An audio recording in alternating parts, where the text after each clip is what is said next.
How to leave a guild in Free Fire. Did you accidentally join into a guild that you no longer want to be a part of? In that case, you can easily leave or say goodbye to the guild. So in order to do that, first of all, go ahead and launch open the Free Fire game on your device and get to the main lobby screen. From the lobby page, click the guild icon at the top right corner, right next to the Free Fire logo. Tap on it and you'll end up in your guild. Now, let's say I want to get out of this guild. Simply go ahead and tap on the members tab from the left hand corner, and from the members page, you'll see this little door icon at the bottom left. Tap on it and in the pop-up, click OK to confirm. If you've just joined into the guild, you'll not be able to leave immediately after 120 minutes is passed. Then you'll be able to get out of it. So after clicking OK, you'll be able to leave the guild immediately.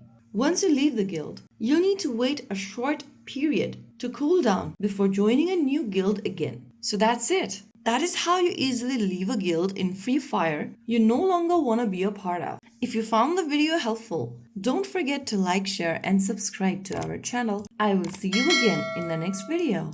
Thank you for watching.